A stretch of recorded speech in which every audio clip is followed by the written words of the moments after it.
바쁘신 가운데 이렇게 찾아주셔서 너무 감사드립니다. 오늘 첫 번째 주제로 이제 기초 테크닉의 중요성에 대해서 진행할 강지영 수석 프로입니다. 만나뵙게 돼서 반갑습니다.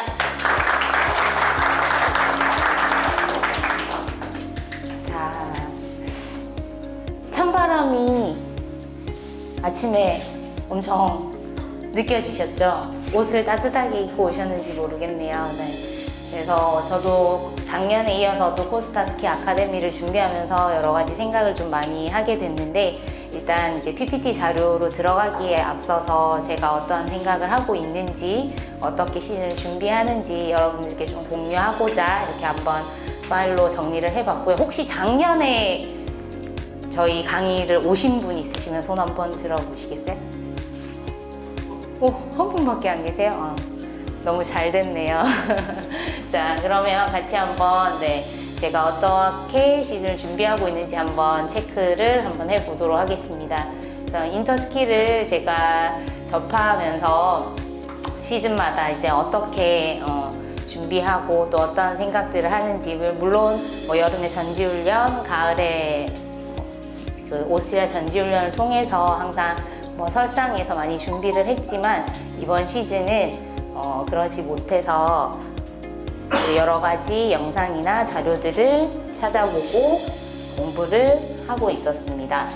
자, 그래서 알파인 스키는 제한되어 있는 곳에서 활주하는 거지만, 저희 인터스키는 제한되지 않은 곳에서 활주를 하죠. 그거 말고는 사실 턴이 만들어지는 과정이나 기술적인 부분은 크게 다르지 않다고 생각이 듭니다. 그래서 월드컵 상위 선수들을 보면 턴의 시작을 빠르게 해서 설면을 컨택하고 불필요한 신체 움직임 없이 스키판에 하중을 전달하고 종방향성의 활주를 하는 것을 많이 볼 수 있습니다.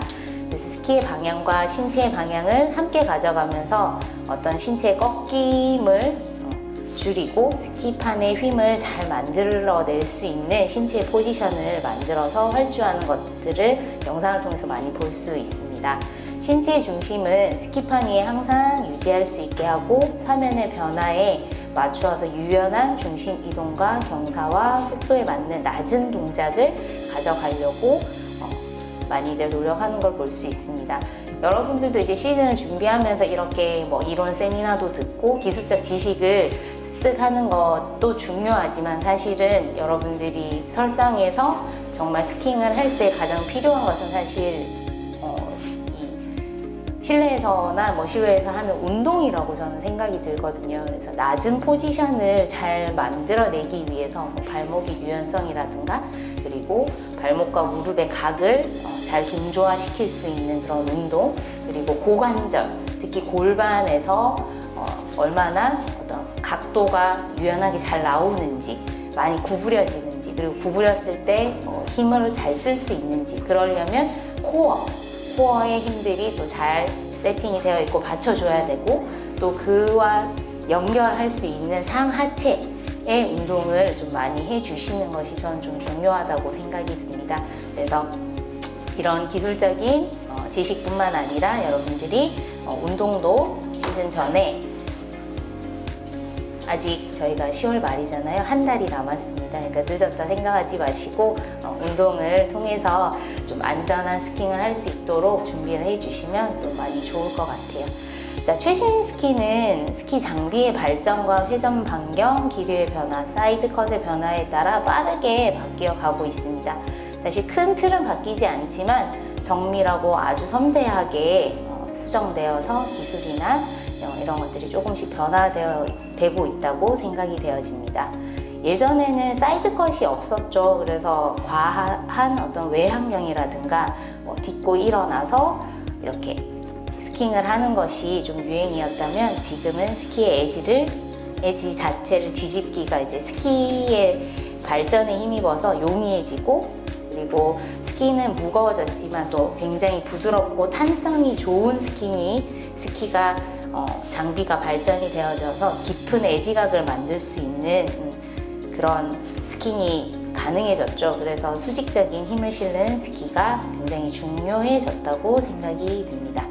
그래서 최신 스키 기술은 깊은 에지각을 만드는 것, 그리고 바깥 하체를 버텨줄 수 있는 기술, 그리고 턴을 시작해서는 내가 설면과 가깝게, 그리고 스키에 수직적인 힘을 실으면서 낮추는 기술이 굉장히 중요해졌다라고 생각이 되어집니다.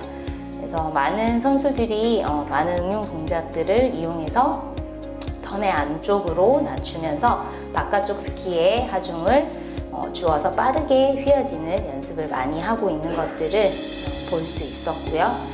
턴 시작에서 발목과 무릎의 깊은 각을 만들어 턴 전반부터 낮추면서 폴라인 이전에 스키가 휘어져서 턴에 가속을 붙이며 마무리를 빠르게 하여 다음 톤으로 스키를 뒤집기를 쉽게 하고 있는 것들을 볼 수가 있었습니다. 그리고 스피드가 빨라짐에 의해서 상하 움직임보다는 턴의 안쪽으로 떨어뜨리면서 에지를 빠르게 뒤집고 걸리게 하는 기술, 그리고 턴을 뒤집을 때 다음 방향으로 무릎의 방향을 미리 세팅하고 떨어지면서 훨씬 강하고 턴 전반의 스키가 물리면서 마무리까지 이렇게 버티는 힘을 쓸 수 있는 스킹을 좀 많이 볼 수 있었던 것 같습니다. 그래서 이런 기술들을 하기에 있어서 기초 테크닉이 얼마나 잘 베이스가 잘 되어 있는지, 여러분들의 시즌 초에 얼마나 또 잘 준비가 되어 있는지에 따라서 상급 테크닉을 또 잘 구현해낼 수 있는 것들이 베이직하게 깔려 있어야지 중요하다고 생각이 들어서 기초에 충실한 스키, 기초 테크닉의 중요성에 대해서 여러분들께 준비를 해봤고요. 이 부분은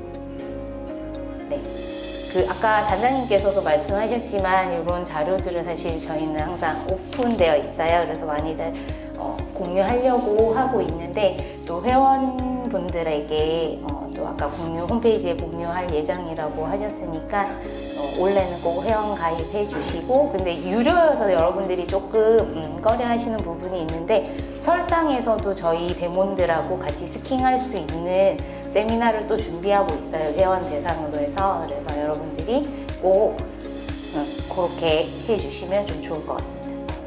이제 자, 그래서 이 부분을 간단하게 정리를 해봤습니다.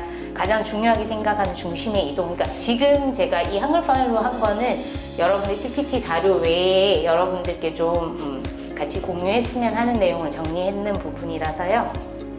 좀 큰 테두리, 큰 숲이라고 생각하면 될 것 같고요. 이제 기초 테크닉에 들어와서는 어떤 가지들을 이렇게 본다라고 생각하시면 될 것 같습니다. 그래서 중심의 이동, 하중감, 설명 그립, 가압의 타이밍과 방법, 릴리스 타이밍, 이렇게 가장 큰 어떤 숲을 이룬다고 보신다면, 중심의 이동에서는 버티컬 무브먼트, 저희 코스타에서 좀 중요하게 생각하는 부분입니다. 기술적으로. 그래서 버티컬 무브먼트, 턴 전반에 그냥 버티컬 무브먼트라고 하면 어떤 상하 움직임이라고 여러분들 생각하고 계시잖아요. 근데 저희는 평지에서 상하 움직임이 아니라 경사에서 상하 움직임이기 때문에 중심이 앞으로 갔을 때 높은 곳에서 낮은 쪽으로 중심이 이동한다라는 것을 반드시 기억해 주셔야 되고요. 그래서 스키의 앞쪽이라고 표현을 했고, 안쪽이라고 표현한 거, 그러면 안쪽으로 중심을 이동시키면은 바깥발을 놓치잖아요 라고 생각을 하지만, 이제 센터 포지션을 유지한다는 이제 전제 하에 중심이 높은 곳에서 낮은 쪽으로 이동을 하면은 당연히 턴 호에 높은 곳에서 낮은 쪽으로 움직였기 때문에 턴의 안쪽 부분이라고 표현을 할 수 있기 때문에 이렇게 표현을 한 겁니다. 그래서 절대로 오해하지 마시고, 센터 포지션을 전제하에 내 중심이 양발의 하중을 잘 가져갈 수 있다라는 베이스 아래에 진행을 해 주셔야 되고, 경사에 있으면, 또 팔주 중에 있으면 여러분들이 꼭 생각하셔야 되는 게 뭐다? 정지에 있는 게 아니니까 눈에 보이지 않는 외력, 나를 바깥으로 당기는 원심력, 그리고 높은 곳에서 낮은 쪽으로 중심이 떨어지는 중력, 이런 부분들을 반드시 같이 생각하면서 진행을 해 주셔야지 잘 타는 스키어가 되실 수가 있어요. 그런데 대부분의 스키어분들이 평지라고 생각을 하고 동작을 취하게 되면은 이제 조금 이렇게 평지랑 경사에서의 나오는 어떤 외적인 외력의 힘들의 차이 때문에 좀 혼돈을 하시는 경우가 있는데, 그 부분은 항상 그렇게 움직이고 있고 외력이 존재한다라는 걸 좀 생각해 주시면서 버티컬 무브먼트에서 그냥 단순히 상하 움직임이 아닌 중심이 앞쪽으로 가는 것과 높은 곳에서 낮은 쪽으로 이동하면서 턴의 안쪽으로 중심이 이동해야 된다. 요거를 좀 반드시 생각해 주시면 좋을 것 같습니다. 하중은 당연히 수직적인 하중이죠.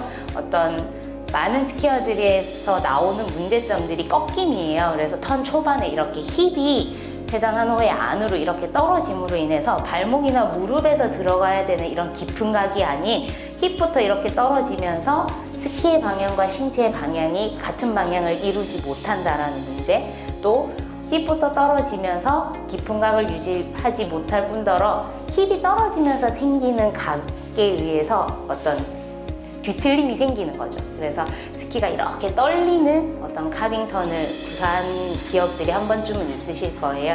그래서 항상 이렇게 신체가 꺾이지 않도록 수직적인 하중을 잘 주었을 때 스키의 이제 텐션이 그대로 잘 이루어진다라고 생각을 해주시면 좋을 것 같습니다. 그리고 설면의 그립은 발목 무릎의 어떤 세팅을 위해서, 근데 발목 무릎을 잘 쓰는 스키어가 있고요. 발목 무릎을 잘 못 쓰는 스키어가 있습니다. 그래서 발목의 유연성 같은 것들을 좀 많이 길러주시면 좋고, 저는 이제 시즌 전에 많이 뛰기도 하고요. 또 두 번째로 추천드린 게 줄넘기를 좀 많이 하시면 발목이나 종아리 근육이 좀 강화되면서 발목이나 무릎의 각을 만드실 때 여러분들이 도움이 좀 많이 되실 거거든요. 그래서 그런 부분도 참고해 주시면 좋겠습니다. 가압과 타이밍에서는 스피드와 사면에 따라 가압하는 시점이 달라져야 됩니다. 아까도 말씀드렸지만 저희가 경사에서 진행을 하고 어떤 경사의 각에 따라서 외력의 크기도 달라집니다. 또 스피드도 달라집니다. 그렇기 때문에 가압을 하는 타이밍이 반드시 달라져야 된다라는 거. 근데 대부분 스키어 분들은 내가 생각하고 있는 그냥 그 구간에서 가압을 합니다. 그래서 한 중완사에서 편안하게 카빙을 타던 타이밍을 가지고 급사에 가서 하게 되면은 잘 맞지 않는 경우가 많고 타이밍을 놓쳐서 자꾸 스키에 끌려가는 모션들이 많이 나오는데, 그렇게 되지 않기 위해서 항상 가압의 타이밍을 여러분들이 좀 다르게 세팅을 해놓고 경사에 따라서 좀 다르게 타이밍을 잡아주시면 훨씬 더 좋은 스킹을 하실 수가 있으실 것 같습니다. 또 마지막으로 중요하게 생각하는 부분은 릴리스 타이밍입니다. 언제 풀어줄 것인가. 오히려 경사가 세고 스피드가 아주 빠르면 턴 후반까지 끝까지 이제 버티다가 아주 빠르게 그리고 낮게 한 번에 뒤집어서 다음 턴으로 릴리즈와 세팅이 한 번에 이루어지게 해야 되고요. 오히려 그냥 시즌 초에는 완만한 경사에서는요, 그냥 그 시계로 봤을 때 여기가 6시라고 생각을 드시면 한 4시 반까지는 원심력에 대응하는 이 기술에 의해서 버텨주다가 천천히 릴리스 타이밍을 해야 됩니다. 그래서 릴리스 타이밍이 저속이고 완사일수록 조금 더 천천히 그리고 빠르게 그 타이밍 자체가 릴리즈하는 구간 자체가 길고 천천히 한다라고 생각하시면 되고요. 경사가 빠르고 스피드가 빠를수록 끝까지 버티다가 아주 짧은 타이밍에 빠르고 강하게 뒤집어 줘야 된다고 생각하시면 됩니다. 그래서 릴리스의 이런 타이밍들도 여러분들이 생각해 주시면 좋을 것 같습니다. 그래서 이런 부분들이 이제 큰 틀에서 이렇게 한번 생각을 해 봤고요. 다음은 이제 준비한 PPT 자료로 한번 진행을 해 보도록 하겠습니다.